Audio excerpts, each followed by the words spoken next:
Hello guys, welcome to share ఐడియాస్కి. ఆంధ్రప్రదేశ్ రాష్ట్ర వ్యాప్తంగా ఇంటర్ సప్లిమెంట్ ఎగ్జామ్స్ అయితే జరిగాయి కాబట్టి ఇంటర్ ఫస్ట్ ఇయర్కి అలానే ఇంటర్ సెకండ్ ఇయర్కి మొత్తానికి అయితే ఇంటర్ సప్లిమెంట్ కంప్లీట్ అయ్యాయి కాబట్టి రిజల్ట్ ఎప్పుడు వస్తాయని చాలామంది విద్యార్థులు వెయిట్ చేస్తూ ఉన్నారు. దానికి సంబంధించి మన అప్డేట్ అయితే వచ్చింది రాష్ట్ర ప్రభుత్వం నుంచి. ఈ వీడియో క్లారిటీ చెప్తా చూడండి ఫేస్ మీగా మంచిగా ఫస్ట్ టైం వస్తే సబ్స్క్రైబ్కు పక్క మిల్హోన్ చేసుకోండి. ప్రతి ఒక్క లైక్స్ షేర్ చేయండి. డైరెక్ట్ టాపిక్ అయితే వెళ్ళిపోతాం. ఆంధ్రప్రదేశ్ రాష్ట్ర వ్యాప్తంగా inter first year exams inter second year exams supplement అయితే జరిగింది కాబట్టి గత నెల నుంచి మొత్తానికి అయితే సప్లిమెంట్ అయితే కంప్లీట్ అయింది కాబట్టి రిజల్ట్స్ కోసం విద్యార్థులు వెయిట్ చేస్తూ ఉన్నారు. మరి అయితే మొత్తానికి రిజల్ట్ అయితే రిలీజ్ చేయబోతున్నారు. ఆల్రెడీ మనకైతే పత్రాల మూలాంకం కూడా కంప్లీట్ అయిపోయింది. మార్క్స్ కూడా డిజిటల్ ఎక్కిస్తున్నారు. మొత్తానికి అయితే రిజల్ట్ అయితే రిలీజ్ చేయబోతున్నారు.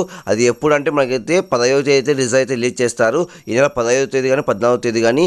ఎందుకంటే మనకైతే 12వ తేదీ కొత్త ప్రభుత్వం అయితే ఫామ్ అవుతుంది కాబట్టి ఈ నెల 15 కానీ 14 కానీ రిజల్ట్ అయితే రిలీజ్ చేస్తారు.